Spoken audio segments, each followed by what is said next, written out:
Did you know grocery stores spend millions of dollars every year to trick you into spending more money? Yeah, that $200 grocery bill you walked out with when you were only going in for milk and eggs, that's not an accident. But don't worry, in the next 10 minutes, I'm going to expose 5 of their sneakiest tactics and give you a playbook so you can fight back. So I'm the Canny Couple, or we are the Canny Couple. I'm Julia, and this is where we merge extreme frugality with a little bit of homestead living. And we're going to talk about everything from digital coupons to store layout and a few things you might never heard of. And let's just go ahead and jump right into it. So the first thing that grocery stores do is loss leaders. Now, loss leaders are a great way to save money. These are those extreme deals to get you in through the door. I have one here, 39-cent turkey. 39 cents a pound. That is a really good deal. There are some stores that have it for like 25 or 29 cents a pound, but for us this is really good. It's actually came down the past few years, but there's a catch. I have to spend $35. And let me tell you something, that doesn't seem hard to do, but at this grocery store for us, it is extremely hard for us to spend $35. Like, we are looking through everything.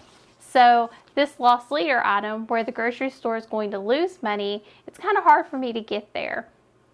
So what you want to do to kind of beat this, and any other loss leader item that you get, if it's an individual item, you want to get in and get out. If you see corn that's 50 cents, 40 cents a can, go get it and get out. You're not going to buy anything else. They are focused on getting you into the stores to get you to spend more money. So you're going to get in and get out. Here, you're going to shop really strategically. You're going to shop the sale items. You're going to get to that $35. We just did this. What did I do? I bought butter. I bought some grapes that were on sale. I bought things that we needed for the upcoming holidays. I also asked somebody what they needed from this grocery store and added it to my list so I could go ahead and get it for them to help bump us up to that $35. You know what? We were still really tight on it.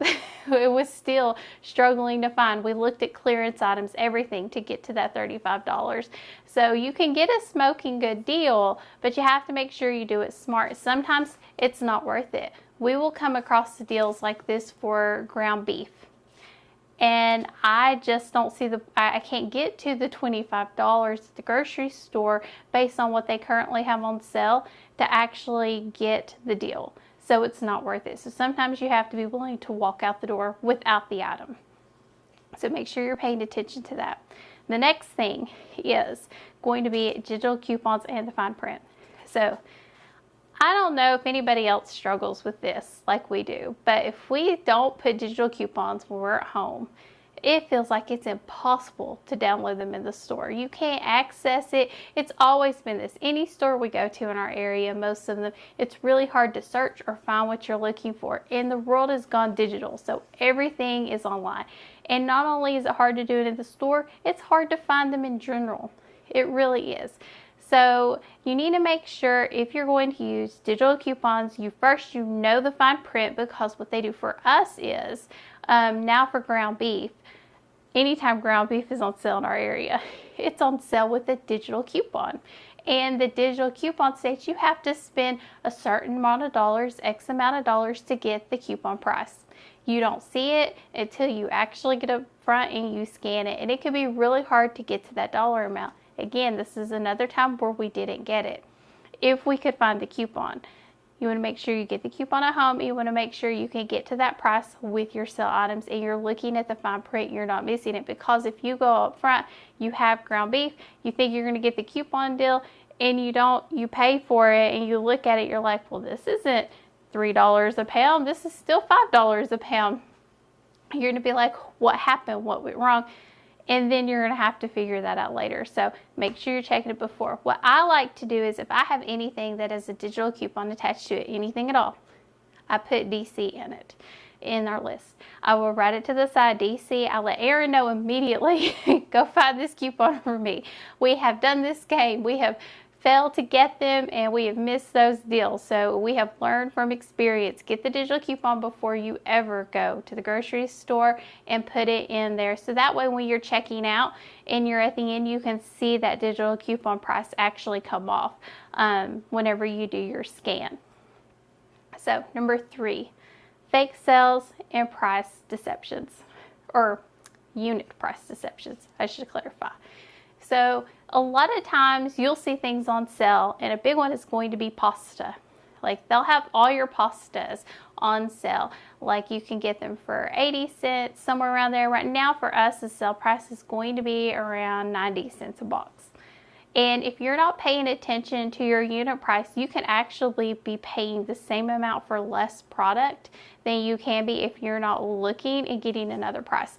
So we're talking 12 ounces versus 16 ounces. You're like, Julia, that's not a big deal.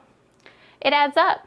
If you're buying the limit, so we have a deal at our grocery store. It's buy 12 items, get it for $10. That makes them around 80 some cents a piece. If I'm getting 12 items and I'm getting all 12 items and it's going to be 12 ounces each, I've just missed out on 4 ounces times 12, 48 ounces, if I'm doing the math on the fly really fast. I could be wrong, so I apologize if I am. 48 ounces. That's a lot of ounces that you could be missing out on pasta. And let me tell you something, a lot of these things are interchangeable. I've never really had a pasta dish I can't use a different type of pasta for. Chicken nuggets, we just had this. They were on sale for $9.99 for the really big bags. It said from this size to this size, 2 pounds versus 4 pounds at $9.99. There was no way I was paying $9.99 for the 2-pound bag when the 4-pound bag is the exact same item, the exact same ingredients. The only difference is the shape. That is it. The only difference was the shape of the nugget. I got the 4-pound bag, put it in my freezer. Much better price. So make sure you're looking at that. Make sure you're getting the better price and you are actually doing that math in the store. Don't just assume it's a good price because it has a big flashy sign that says, this item's on sale, pick me, pick me, pick me. It might not actually be your best deal, especially if it's the same item, the same ingredients, everything else is the same. The only difference is the size. So make sure you're doing your math. You might have to do it on the fly. You might have to do it in the store. Use your calculator on your phone. That's why we have them.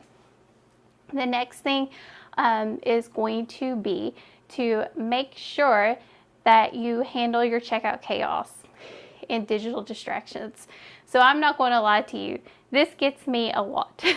This gets me so often is it can get really chaotic when you're checking out, especially if it's a busy time of the year. So we had this happen several years back. We had a Kroger. It was a hike for us. We never really went there, but one time we did because they had a really good deal on turkey. And we didn't read the fine print. We didn't know we had to spend $25. So I'm like, I don't know what to get. So we go through the store looking for sale items. I get some pasta, and there's this deal for potatoes. Big bag of potatoes, buy 2 for like $5. Huge. I think they were like 10-pound bag of potatoes. When we get up to the front, they were like $6 a piece.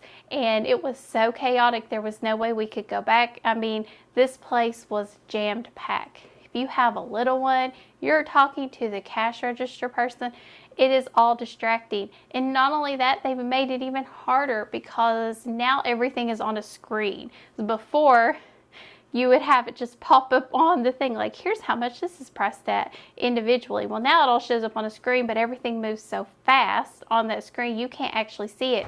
Or they don't actually show you the sale price until the very end. We have one grocery store that does it. It drives us insane because we don't know if we're getting the deal or not until the very end.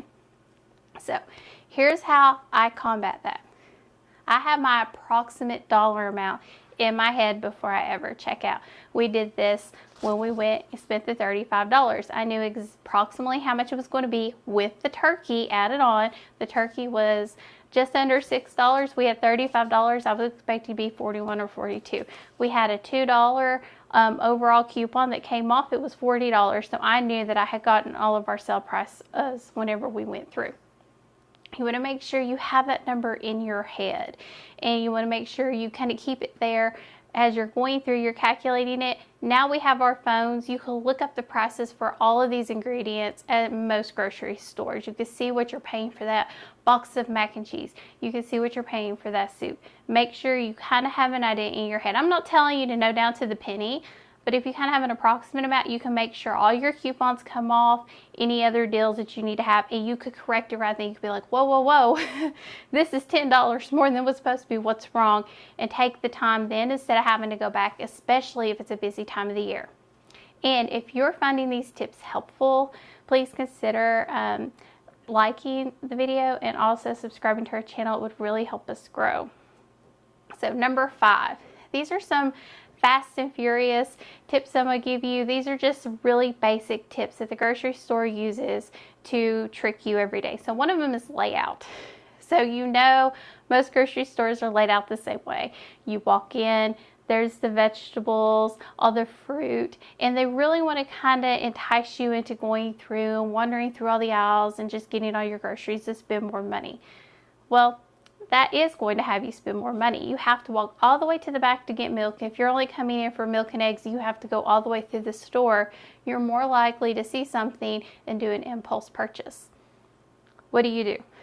Well, I like to make sure I always have a grocery list, but not just a grocery list. You want to make sure your grocery list is organized to get you in and out of that store as fast as possible. So when we go to the grocery store, what's the first thing on our list? It's bananas. Next thing on our list is going to be any canned goods, then any baked goods, then it's going to be the milk and the cheese, and then we're out of there. In and out as fast as possible, we go through. You have to know your store layout in order to do this efficiently, and it really does help you get in and out the door as fast as possible. So make sure you're doing that. The next thing is going to be their product placement. So name brands are always going to be front and center when you walk into an aisle. The generic brands, the cheaper items are always going to be lower. I just saw this with oatmeal. I had to get into the floor to get the oatmeal. I have to do this just about every time because anything that is a store brand is going to be harder to find. Anything that's a little bit cheaper is going to be harder to find. Just look at powdered sugar. You'll always see the name brand right up above it, and the store brand is going to be down below, or any other type of sugar. It's going to be harder to find. So just kind of look at that. Sensory tax. So one of our grocery stores, they just did a massive update. And now when you first walk in, you have to walk by the coffee. You have to walk by the deli, the bakery. They have a sushi bar. They have everything. And we're out in the middle of nowhere. So I don't know how much sushi they're actually selling. But they have hamburgers. A lot of times at the front door, they'll have set up the barbecue smoker with all that wood smoked fire, that smell of that smoked meat. They're doing this on purpose. They're like, you're going to walk in there like, I don't know what I'm fixing for dinner, but man, that smells good. That's their goal here. So you want to make sure you're not hungry when you walk into that grocery store. Have a snack. If you have a little one, you probably have snacks in your purse like I do. Eat that snack before you go inside. It will help you. It'll help you kind of curb those impulses, and make sure if you do go into that, you kind of plan for those deals. I'm not saying don't ever, go to your deli or get anything like that. What I'm saying is make sure it's a planned expense and not just an impulse buy. The next thing is going to be shrinkflation and fake discounts. We see fake discounts all the time. Make sure you actually have a price book. Don't assume things have stayed the same. I feel like a price book is one of the best tips I can give you if you don't remember your prices, because you can actually see how things have increased over the years. I can tell you with pasta, when Aaron and I first got together almost 11 years ago, pasta was 50 cents a box. Now we're up to $1 a box, and that is on sale. That is on sale, $1 a box. So because I've kept up with those prices, I know those prices, they're in my head every single day. I can kind of know what I'm doing. So if you have a price book, you can go back and look at that grocery store, that price, and also the ounces you're paying for that price. You know how to readjust and reevaluate how you're spending your money. Impulse zones, they have them everywhere. The end caps, whenever you check out, I would tell you to make sure that you kind of distract yourself, but not to the point where you're not paying attention to what you're doing. But if you can, also go to self-checkout. But I'm going to tell you something, the self-checkout is becoming as much of an impulse zone as anything else. Our self-checkouts have this massive center thing that has cookies and suckers and chips and everything else. So you really have to show control of your impulses, not to grab those things and be like, you know what, I've got those same chips in my cart, just in a bigger package. I'll get them out later. So knowledge is power. And these tips will help you save money at the grocery store. It will help you shop more mindfully, and that is always our goal with frugality. So tell me in the comments below, what's the craziest grocery store trick you've ever seen? Because I'm going to tell you, they keep changing them up on us, and they keep changing how they're doing it, and you kind of have to be on your toes. I feel like a ninja sometimes at the grocery store, because I'll have gotten into a groove, and then all of a sudden they're like, nope, we're going to change it. Right now, one of our grocery stores is actually doing buy two, get one free. And you don't actually get the sale price until you actually ring up the third item. So if you didn't pick up 3 items, you only picked up 2, you're not going to get the sale price. So make sure you're paying attention to those things and don't just assume the status quo. So let us know in the comments below what you think. And as always, thank you for joining us on the Canny Couple, where we work hard, live simple, and enjoy life. Have a wonderful day.